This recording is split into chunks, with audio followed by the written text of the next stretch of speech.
ទោះបីជាក្រសួងមានលេខ1297ជួយចុះឈ្មោះឲ្យក៏ដោយប៉ុន្តែការចូលរួមក្នុងនាមជាមិត្តភ័ក្តិជាបងប្អូនរបស់បងប្អូនកម្មករយើងសម្រាប់នៅតាមរោងចក្រកន្លងមកនេះក៏ជួយបានមួយចំណែកធំការបង្កើតការងារជួយបងប្អូនដែលមកពីថៃ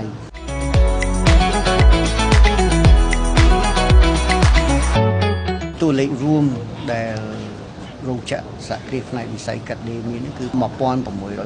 រោងចក្រហើយកម្មករយោជិតជាលេខ1គឺប្រហែលជា950000នាក់ប៉ុន្តែឥឡូវនេះយើងកំពុងធ្វើបច្ចុប្បន្នពីបន្ថែមដោយសារថាមានបងប្អូនកម្មករយោជិតយើងប្រមាណជាខ្ទង់ជិត200,000នាក់ថ្មីផ្សេងទៀតដែលទើបតែត្រូវបានបញ្ចូលទៅក្នុងទីផ្សារការងារផ្នែកវិស័យកាត់ដេរអញ្ចឹងជារួមយើងអាចបានស្មានបានថាប្រហែលជា97,000នាក់ដែលកំពុងតែធ្វើការនៅក្នុងវិស័យកាត់ដេរនេះនោះរួមទាំងជាង20,000នាក់ដែលបងប្អូនយើងទើបតែវិលត្រឡប់មកពីថៃវិញដែរចំពោះអ្វីដែលជាកាតព្វកិច្ចរបស់ក្រសួងក្នុងការជួយគាំទ្រទៅដល់បងប្អូនយើងដែលទើបតែវិលត្រឡប់មកពីថៃនេះគឺយើងនឹងបន្តអំពាវនាវហើយនឹងផ្សព្វផ្សាយព័ត៌មានទីផ្សារការងារដែលក្រសួងបានខិតខំប្រមូលពីរោងចក្រប្រមូលពីក្រុមហ៊ុននានានៅគ្រប់វិស័យទាំងអស់មិនគ្រាន់តែវិស័យឧស្សាហកម្មគឺច្រើនជាងគេប៉ុន្តែបន្ទាប់វិស័យឧស្សាហកម្មនេះគឺវិស័យកសិកម្មប៉ុន្តែជាក់ស្ដែងវិស័យកសិកម្មគឺយើងឃើញបងប្អូនយើងនៅមានចំនួនតិចនៅឡើយដែលចាប់អារម្មណ៍ក្នុង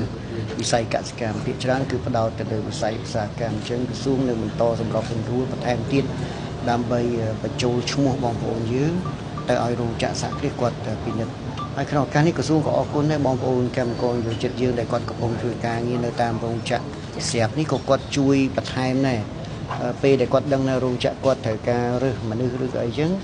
គឺជួនកាលគាត់មានមិត្តភ័ក្តិបងប្អូនដែលគាត់ទើបតែវិលមកពីថៃហ្នឹងគាត់ក៏ជួយណែនាំដើម្បីឲ្យទៅរោងចក្រហ្នឹងធ្វើការផ្ទាល់តែម្ដងទោះបីជាក្រសួងមានលេខ1297ជួយចុះឈ្មោះឲ្យក៏ដោយប៉ុន្តែការចូលរួមក្នុងនាមជាមិត្តភ័ក្តិជាបងប្អូនរបស់បងប្អូនកម្មករយើង